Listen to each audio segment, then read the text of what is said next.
यश भी मिलता है कि इतना बड़ा आज्ञाकारी है, और अंत में स्वर्ग जाता है। श्री भरत ने तो गुरु वशिष्ठ के इस उपदेश को स्वीकार नहीं किया, और न स्वीकार करने के पीछे बड़ा विलक्षण चिंतन है, और वो चिंतन बहुत कम लोगों के जीवन में होता है। शब्दतः तो ये दोहा लिखा हुआ है शास्त्रों में भी, पिता की आज्ञा का वर्णन, पिता की आज्ञा के महत्व का वर्णन किया गया है। ये भी आपको मिलेगा कि उचित और अनुचित का विचार किए बिना मान ले, पर उसके पीछे जो वाक्य कहा जाता है उसका उद्देश्य भी तो समझना चाहिए। और उद्देश्य मानो यह है कि अगर ये व्यक्ति को अधिकार दे दिया जाए कि पिता की बात को तभी मानना चाहिए जब उचित हो, तो ऐसे ऐसे योग्य पुत्र मिलेंगे कि जिनको पिता की कोई आज्ञा उचित नहीं लगेगी। ये इसके पीछे ये नहीं कि उचित अनुचित का विचार छोड़ दीजिए, इसका अभिप्राय कहीं इस वाक्य का एक आधार बना करके कि नहीं भाई हम तो विचार पूर्वक ही मानेंगे, और अब विचार के द्वारा अंततोगत्वा आप यही निष्कर्ष निकालें कि जितनी आज्ञा देते हैं सब अन्यायपूर्ण है या उचित नहीं है, विवेक के अनुकूल नहीं है, तो आपका अभिमान यदि निर्णायक बन करके उचित अनुचित का निर्णय करेगा तो अनर्थ होगा।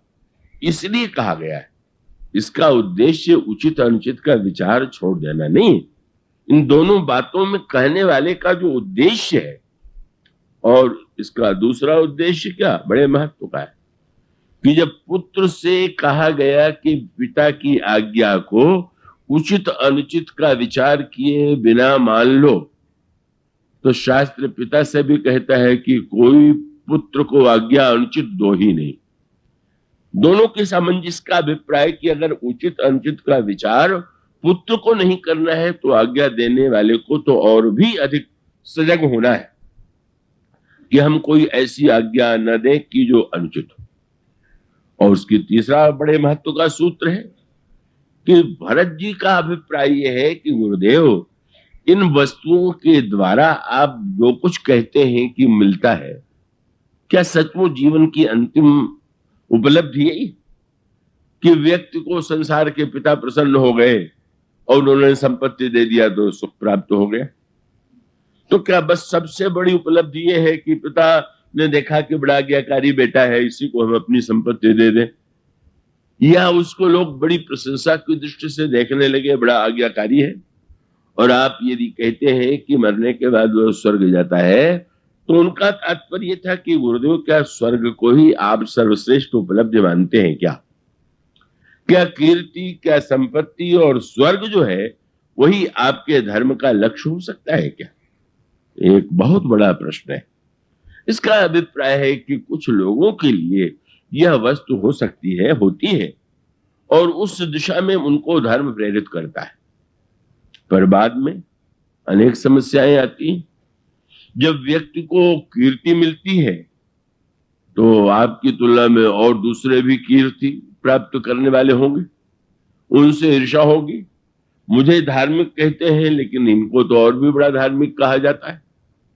स्वर्ग की प्राप्ति हो जाएगी तो उसका विषय भी यही है, शास्त्रों में यही वर्णन आता है कि स्वर्ग में ईर्ष्या का रोग इतना प्रबल है, क्योंकि जब देवता अपने बगल में देखेगा तो दूसरे का सिंहासन और ऊंचा, क्योंकि वहां तो जितना पुण्य करके गया है उतना उसको सुख सुविधा वस्तु मिलेगी। मानो जो विचार करने वाला व्यक्ति, जो व्यक्ति साधारणतः इन्हीं वस्तुओं को सबसे अधिक बड़ा मानता है, वो धर्म का पालन करे, वो अपने स्थान पर ठीक, उसकी निंदा नहीं की जानी चाहिए। लेकिन अगर सचमुच ये धर्म का पालन करते हुए उसमें विचार का उदय हो, और ये विचार इसीलिए भगवान राम ने जब अयोध्या वासियों को उपदेश दिया तो उन्होंने कहा कि मित्रों, आपको जो शरीर मिला है उसके द्वारा इंद्रियां आपको मिली, और इंद्रियों के द्वारा विषय का सेवन किया जाता है, बाध्यता है। नेत्र है तो देखेंगे, कान है तो सुनेंगे, जिह्वा है तो वस्तु जब मुख में जाएगी तो उसके स्वाद की अनुभूति होगी। पर भगवान कहते हैं कि क्या सचमुच जो है इन इंद्रियों का उद्देश्य केवल इतना ही है क्या? एक महत्वपूर्ण प्रश्न उन्होंने किया।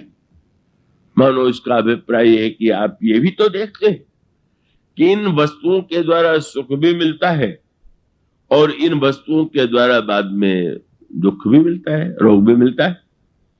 मैं बम्बई के 2-3 वर्ष पहले एक डॉक्टर की बात नहीं भूल पाता।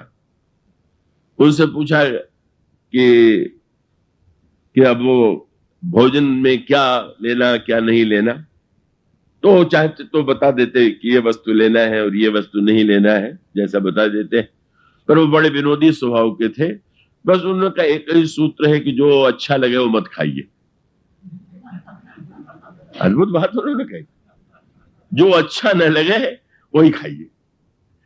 मानो कितनी नन्हे से वाक्य में कितनी बड़ी बात उन्होंने कह दिया कि भाई अब स्वादिष्ट वस्तु ही वस्तु को अच्छी लगेगी, पर वो स्वाद होगा तो उसके द्वारा फिर वो रोग की भी उत्पत्ति हो सकती है। तो उसका अभिप्राय ये हुआ कि व्यक्ति अगर विचार करके देखे तो उसको लगेगा कि इंद्रियों का उद्देश्य केवल इतना नहीं, ठीक है उनकी भी आवश्यकता है, ये नहीं कि व्यक्ति उनका कोई रस ले ही नहीं, पर यह ना भूल जाए कि इंद्रियां हमें और कहां तक ले जाएंगी। इसलिए भगवान राम ने अयोध्या वासियों से कहा कि केवल शरीर पाकर के जो विषय ही पाने की चेष्टा कर रहे हैं वो क्या कर रहे हैं, नर तनुपाई विषय मन देही पलट सुधाते 60 विष ले। कैसी बढ़िया बात प्रभु ने कही।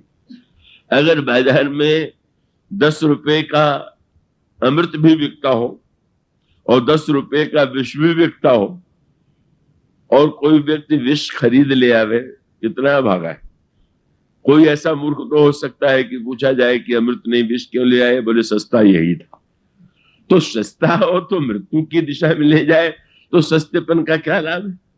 भगवान का अभिप्राय है कि शरीर में जो तुम्हें इंद्रिय प्राप्त हो गई है उसके द्वारा अगर तुम चाहो तो अमृत भी पा सकते हो। जब हम भगवान के रूप का दर्शन करते हैं तो नेत्र कितनी उस नेत्र के को विषय प्राप्त होता है। भगवान की कथा सुनते हैं तो हमारे कान किस प्रकार से कथा रस प्राप्त करते हैं। जब हम उनके गुणों का गायन करते हैं या उनके प्रसाद को ग्रहण करते हैं तो हमारी जिह्वा में प्रसाद रस के साथ साथ प्रसाद बुद्धि का भी उदय होना चाहिए। इसका अभिप्राय कि भगवान ने कहा कि अगर शरीर प्राप्त हुआ है तो शरीर का लक्ष्य केवल विषय नहीं हो सकता। अमृत छोड़ करके तुम केवल विष मत खरीदो। अयोध्यावासी कह सकते हैं कि महाराज तो फिर इसका अर्थ ये है कि शरीर पा करके व्यक्ति को सत्कर्म करते हुए स्वर्ग में जाना चाहिए। कई लोग व्रत उपवास आदि करते हुए या माघ में नहाते हुए यही कल्पना करते हैं कि जब हम मरेंगे तो मरने के पश्चात हमें स्वर्ग मिलेगा। तो वो तो अपने अपने ढंग से कबीरदास जी से किसी ने पूछ दिया, महाराज सुनते हैं अच्छा कर्म करने वालों को स्वर्ग मिलता है, आपका क्या ख्याल है?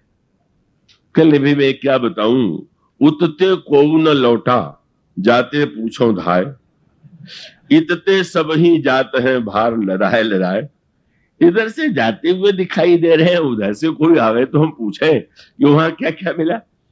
उन्होंने व्यंग किया कि वो तुम कल्पना में स्वर्ग में ये मिलेगा ये मिलेगा ये मिलेगा, बोले वो क्या कोई दावे से कह सकता है कि वो वस्तु वहां मिलने वाली। गोस्वामी जी की शैली वो मधुर शैली में बोलने के व्यस्त है। संतों की भी अपनी भाषा होती है, अलग अलग होती है। कोई अक्खड़ भाषा में बोलते हैं, कोई सौम्य भाषा में बोलते हैं। गोस्वामी जी से पूछ दिया गया, महाराज भक्त करने से क्या स्वर्ग मिलता है?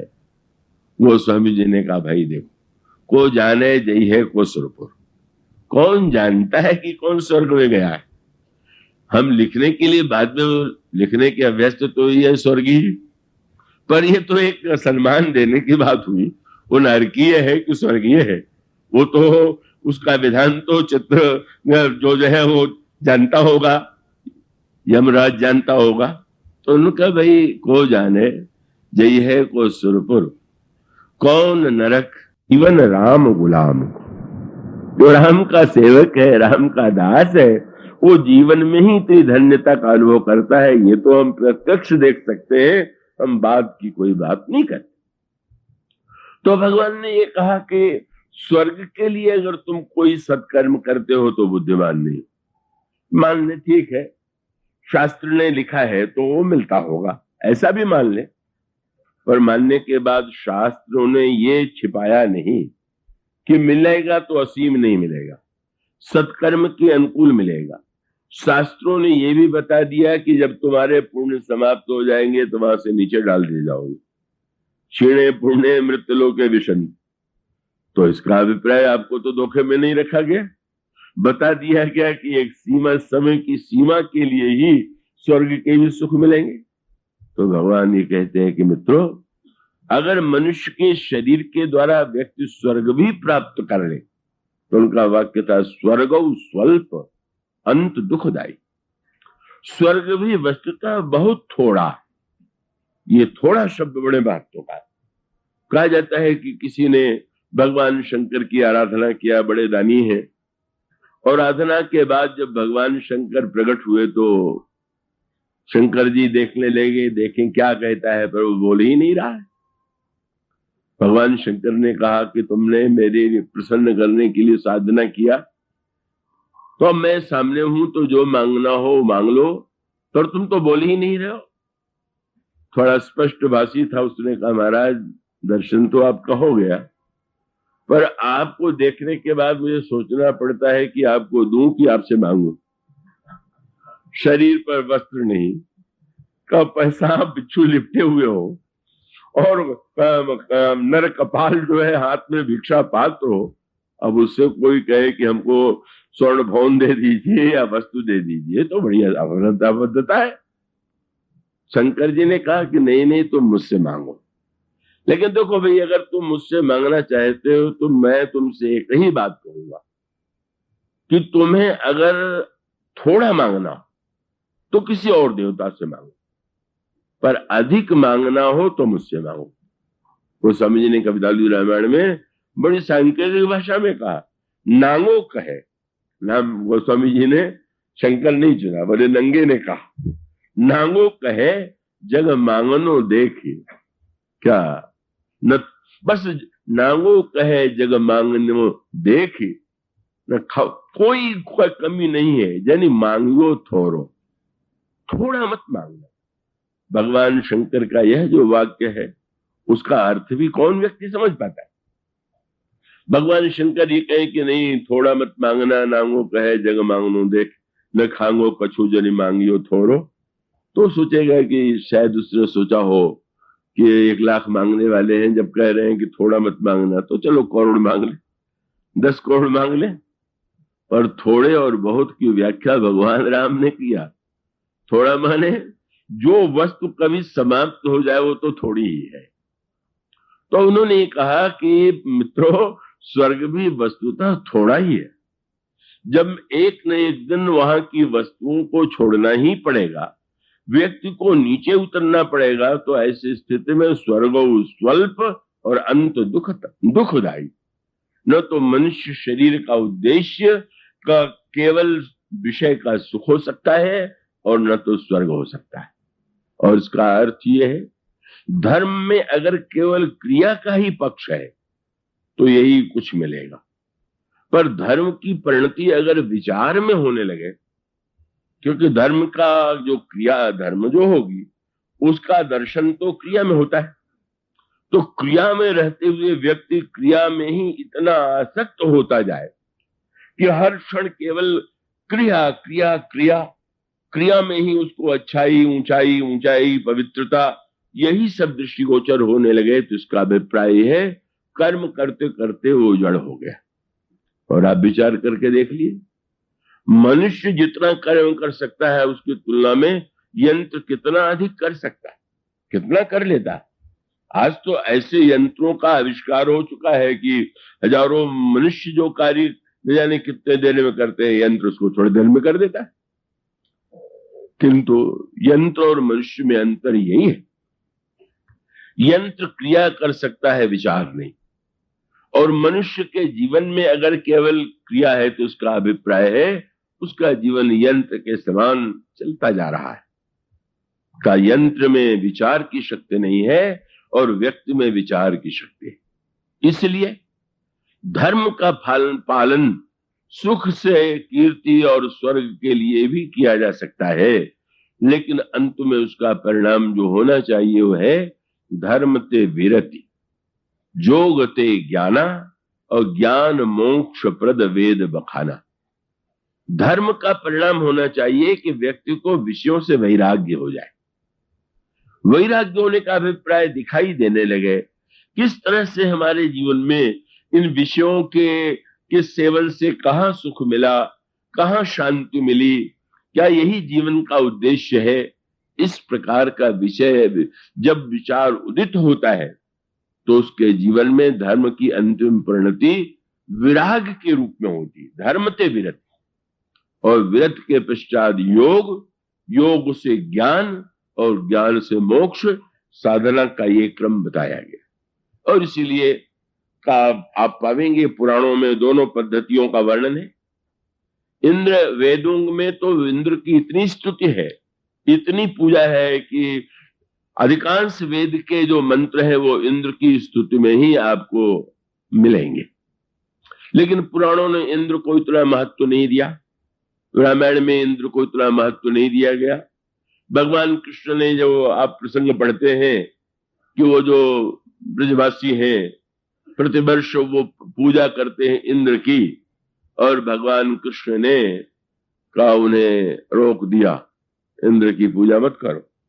कई लोगों को लगता है कि ये वेदों और पुराणों की धारणाओं में भिन्नता है। वेद कहाँ इंद्र को इतनी महिमा देते हैं और यह पुराण जो है उसको इतना, और उस तरह से इंद्र का अनादर। और रामायण में तो इंद्र के लिए कुछ और भी कठोर शब्द कह दिए गए। का जिस समय इंद्र के मन में नारद को देख करके लगा कि नारद जी तो तपस्या जो कर रहे हैं वो मेरा पद पाने के लिए, तो तुलसीदास जी ने तो इंद्र को जिन शब्दों में याद किया वो तो वेदों की भाषा से इतनी उल्टी भाषा है।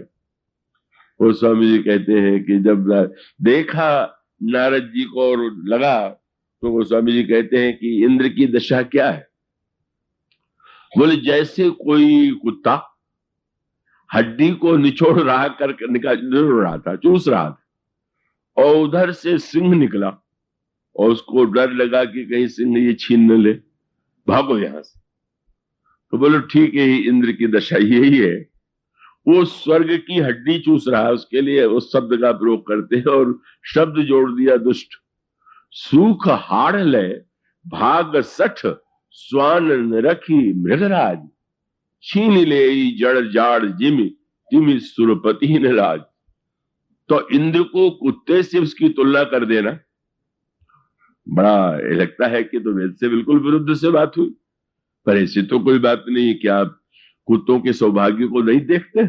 ऐसे भी तो सौभाग्यशाली कुत्ते हैं जो मनुष्यों से अधिक सुख सुविधा पा रहे हैं, पर पाने के बाद भी क्या वो मनुष्य हो गए क्या?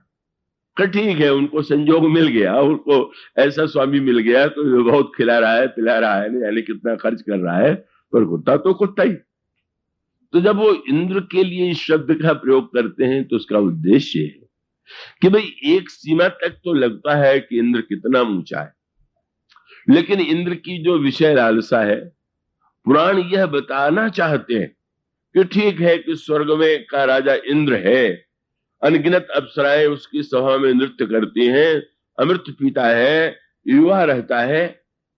पर जब अहिल्या का उपाख्यान पुराणों में आता है, रामायण में संकेत किया जाता है, तो मानो यही तो संकेत है कि इतने विषय और अप्सराओं में घिरा रहने वाला इंद्र कि जिस समय अहिल्या के सौंदर्य, मृतलोक की अहिल्या को देख करके उसके मन में उन्हें पाने की इच्छा उत्पन्न हुई, और इच्छा ही उत्पन्न नहीं हुई, वह देवराज छली बन के, कपटी बन करके, का गौतम का वेश बना करके अगर पाना चाहता है तो पुराणों का उद्देश्य ये बताना है कि इंद्र महत्वपूर्ण हो सकता है, लेकिन इतने वैभव और भोग के बाद भी उसकी विषय लालसा उसको किस सीमा तक नीचे गिरा सकती है।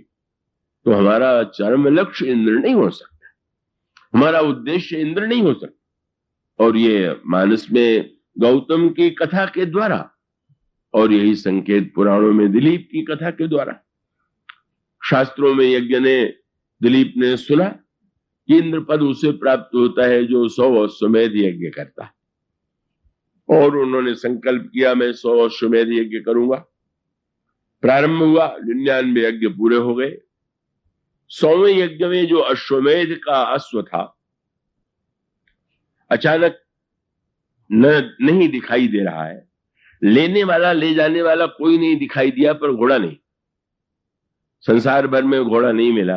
अश्वमेध यज्ञ में अश्व चारों ओर विश्व में घूमता था। अंत में गुरु वशिष्ठ ने ध्यान दे करके बताया कि उस घोड़े का अपहरण इंद्र ने कर लिया है और वह घोड़ा स्वर्ग में है।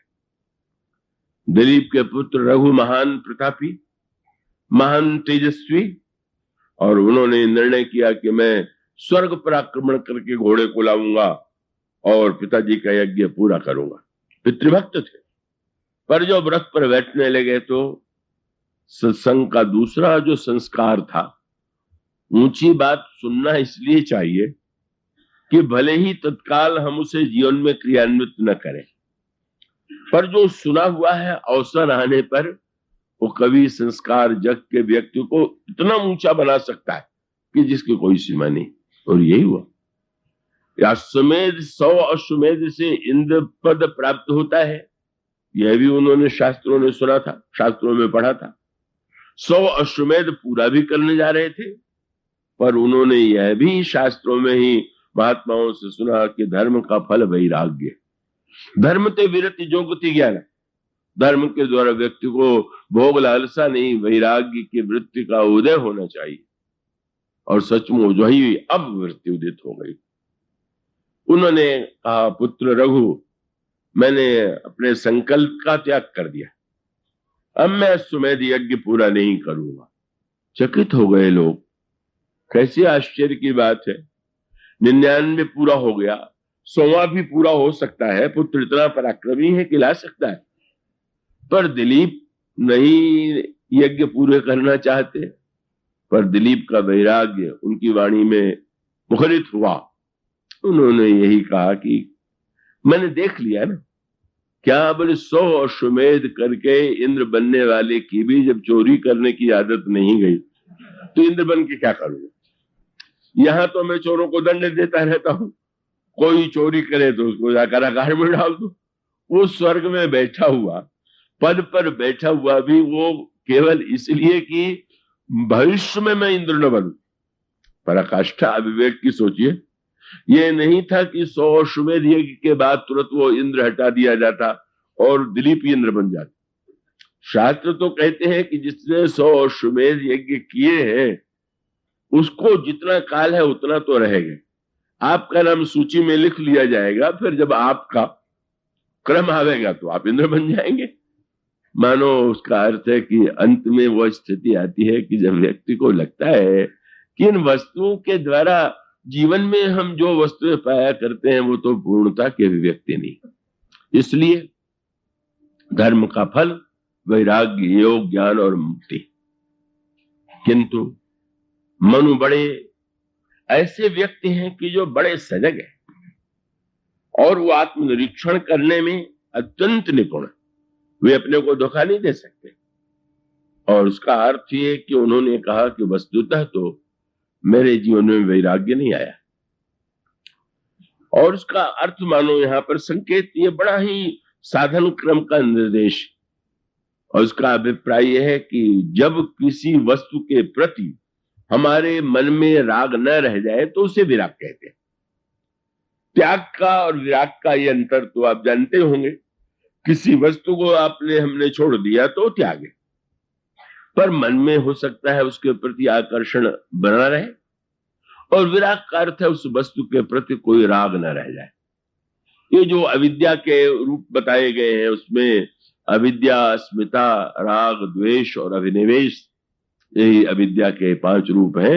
इसी को भक्ति का फल बताया गया। दारुण अविद्या पंच जनित विकार श्री रघुवर हरे। भगवान के इस रामचरितमानस में 5-7 पंक्तियों को भी जो हृदय में धारण कर लेता है, समझ करके धारण कर लेता है, वो अविद्या से मुक्त हो जाता है।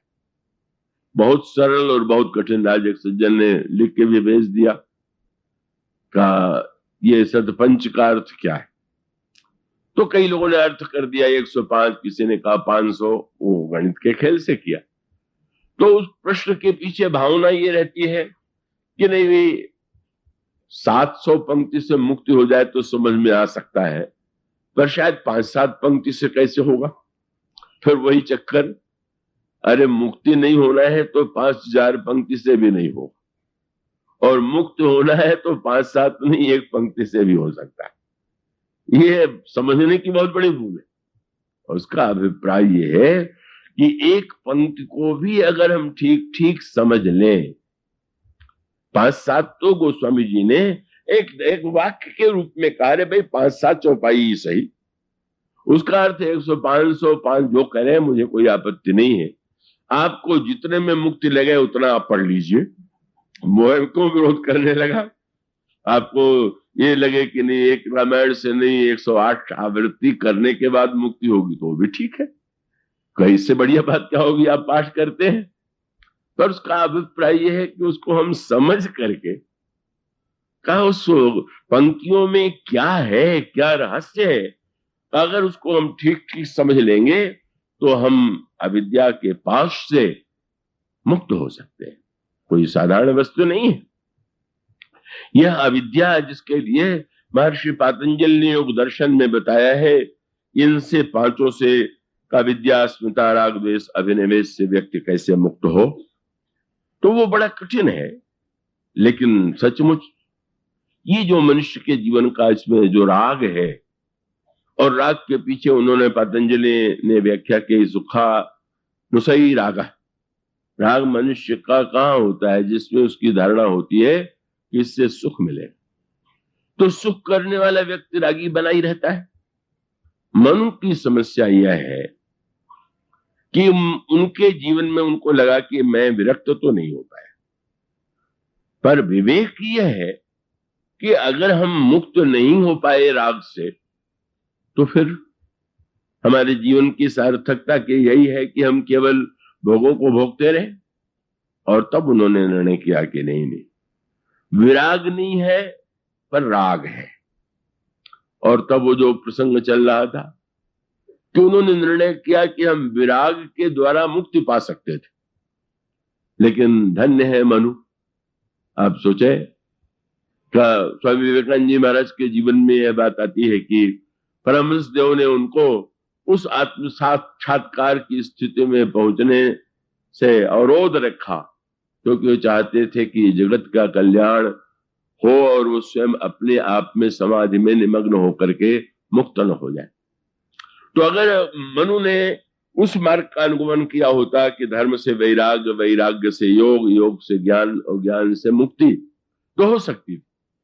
लेकिन उन्होंने मानव जाति के कल्याण के लिए, उस सूत्र यही है कि उन्होंने निर्णय किया विराग है नहीं, विराग नहीं है तो मुक्ति की दिशा में मैं बढ़ने की चेष्टा भी करूं तो मेरे लिए सही राग नहीं। तब उनको याद आ गई भक्ति की, और भक्ति की याद आई, बोले भक्ति में अनुराग का उपयोग हो सकता है, और भक्ति में अनुराग का उपयोग हो सकता है तो संसार में जो राग है उसी को ले लूं।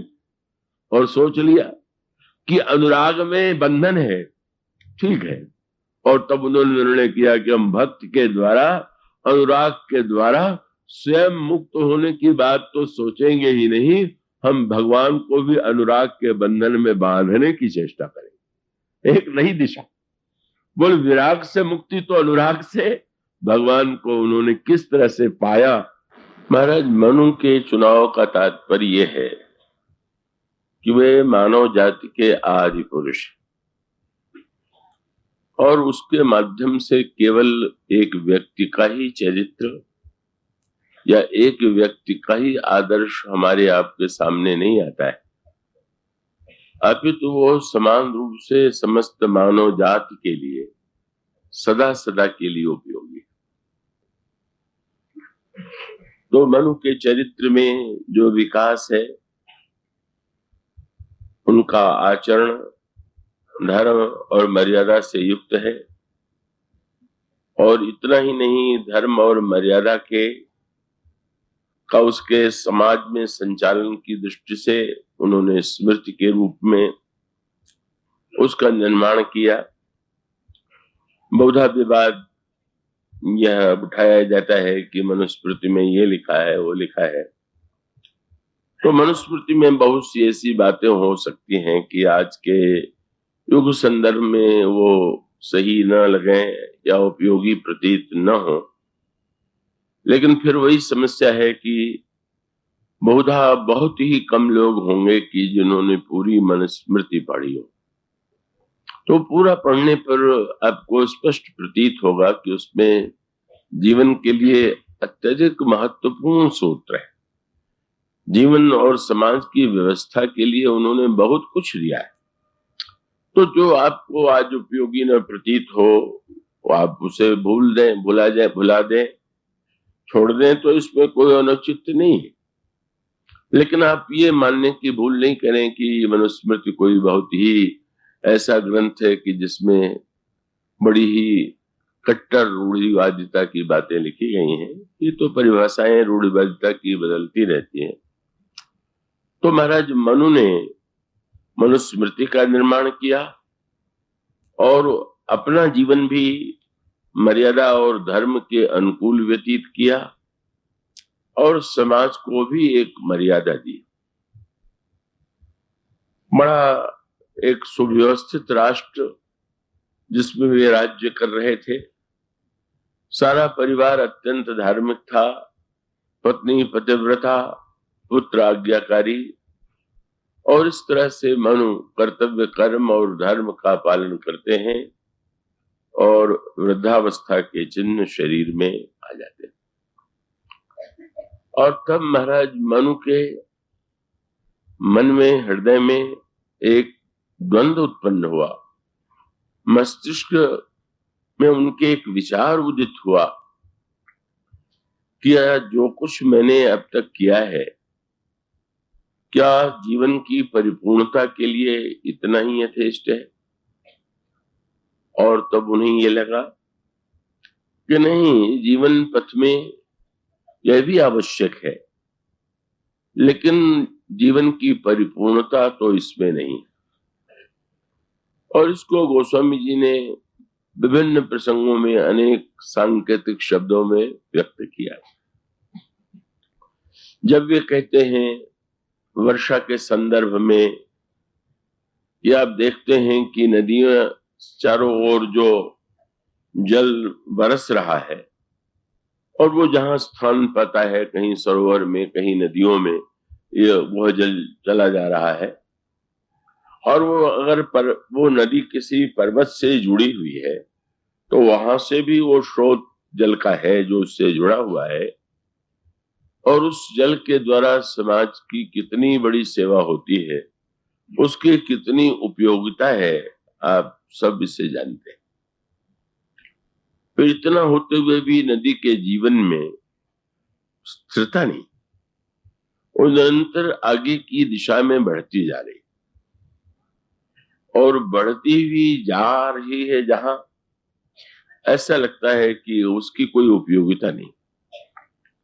नदी यदि किसी शुष्क मरुभूमि की ओर बहे तो शुष्क मरुभूमि में बहने पर वो जितनी उपयोगी सिद्ध हो सकती है, जितनी वो समाज की सेवा कर सकती है, समुद्र की ओर जाती हुई तो वो सेवा नहीं होगी। मरुभूमि में जल की आवश्यकता है और समुद्र को जल की कोई आवश्यकता नहीं। कब फिर भी नदी समुद्र की ओर ही क्यों जा रही है?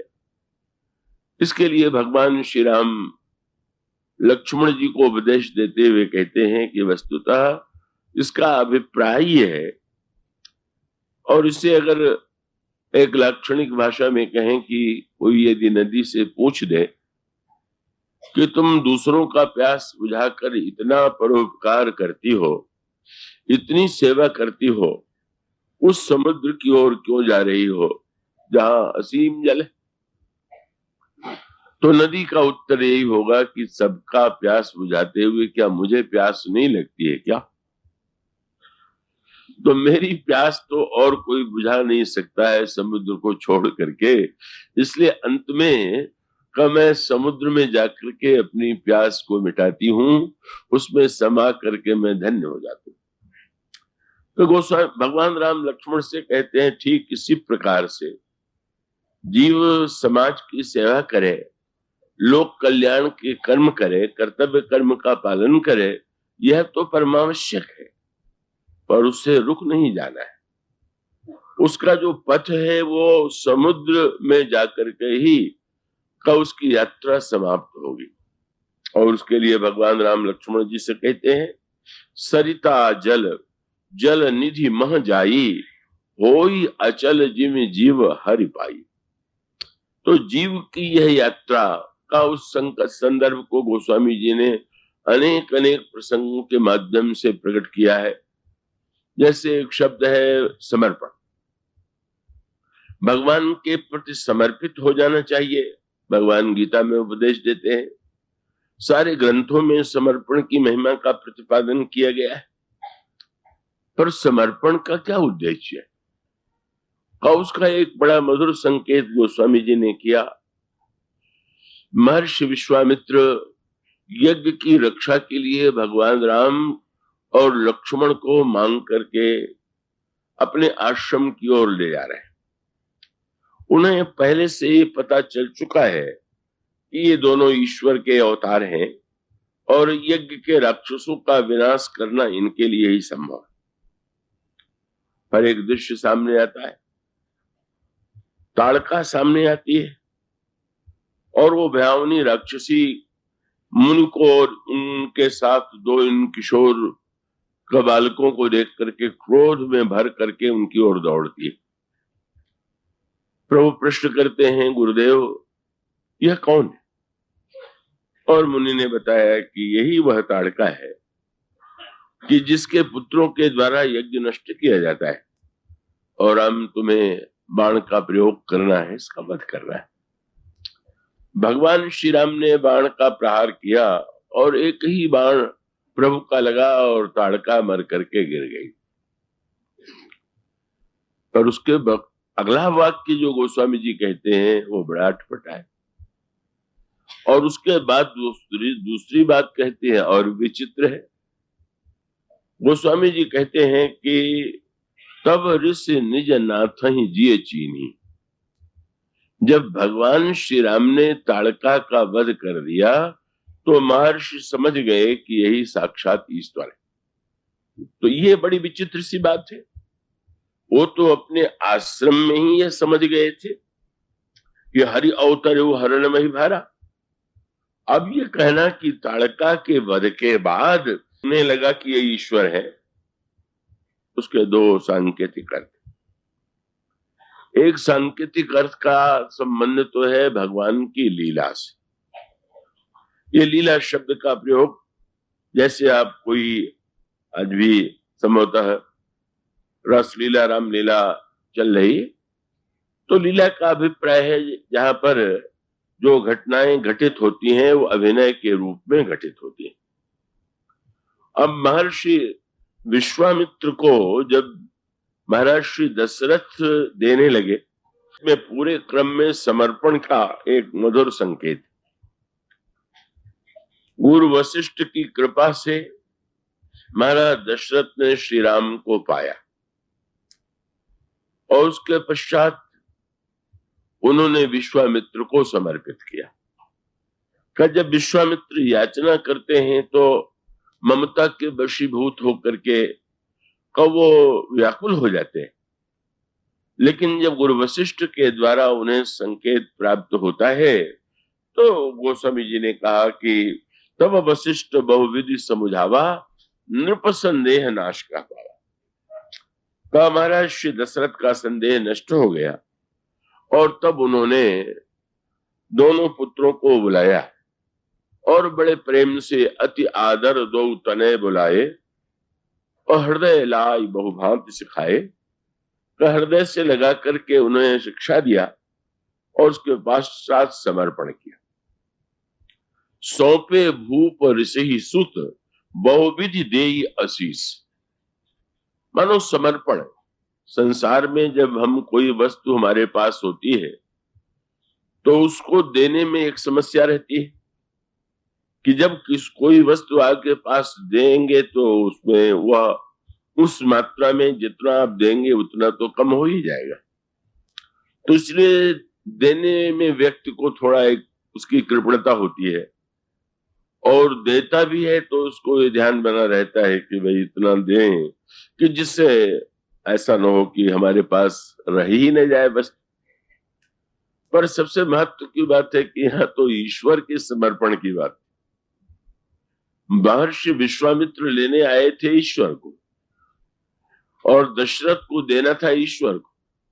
यही एक सौदा ऐसा है कि जिसमें कभी घाटा नहीं होता। पूर्ण को जब दिया जाता है तब भी जो आपके पास बचता है वो पूर्ण ही होता, क्योंकि पूर्ण जो है वो तो अखंड है, और वो जब भी होगा तब पूर्ण ही होगा। और इसलिए गुरु के द्वारा इस सत्य को हृदयंगम करके महाराज दशरथ के हृदय में समर्पण वृत्ति जागृत होती है। पर इसके साथ साथ उनकी वात्सल्य भावना भी बड़ी प्रबल थी, और इसलिए उन्होंने समर्पित करते समय विश्वामित्र जी से ये कहा कि मेरे प्राणनाथ सुत दो और तुम मुनि पिता आन नहीं हो। महाराज जी, ये दोनों पुत्र तो मेरे लिए प्राण के समान है, बस आप ही इनके पिता। परिणाम क्या हुआ? महर्षि विश्वामित्र का जो ज्ञान था वो दशरथ जी के पितृत्व से इतना आच्छादित हुआ, और प्रभु ने भी बड़े कौतुकी हैं। उन्होंने कहा कि जब पिताजी ने गुरुदेव को गुरुदेव न कह करके पिता के रूप में परिचय दिया है, तो मेरा भी व्यवहार तो पुत्र के समान ही होना चाहिए। और वो चलते समय जब पुत्र जैसा व्यवहार करने लगे तो दशरथ जी की जो भावना थी, जो विश्वामित्र में नहीं आने वाली थी, वो आ गई। क्योंकि भगवान राम तो पहली बार वन की यात्रा में आए हुए हैं। अब जब किसी पक्षी को बोलते देखते हैं तो होड़ लग जाती है पक्षी की बोली की नकल करने की। कोई दृश्य देखते हैं, कोई वृक्ष देखते हैं तो गुरुजी से पूछते हैं ये कौन सा वृक्ष है। ये कैसा अद्भुत दृश्य, और उसकी पराकाष्ठा तब हो गई कि जब सरोवर दिखाई पड़ा, उसमें कमल खिले हुए थे। तो भगवान राम इतने प्रसन्न हुए, इतने उत्साहित हुए कि विश्वामित्र जी से पूछे बिना ही दोनों भाई तालाब में घुस गए कमल तोड़ने के लिए। और तब वो जो दशरथ की वात्सल्य भावना थी वो गुरुदेव के अंतःकरण में इस समय इतनी अधिक समाई हुई दिखाई दे रही है कि गोस्वामी जी कहते हैं कि विश्वामित्र डरने लगे। ये दोनों बच्चे पूछने रहे तुम तैरना भी जानते हो कि नहीं, कहीं डूब तो नहीं जाओगे, क्या कर रहे हो, रुको रुको। गोस्वामी जी अपने गीतावली रामायण में कहते हैं पैठत सिलनी पैठत सरनी सिलनी चढ़ी चितव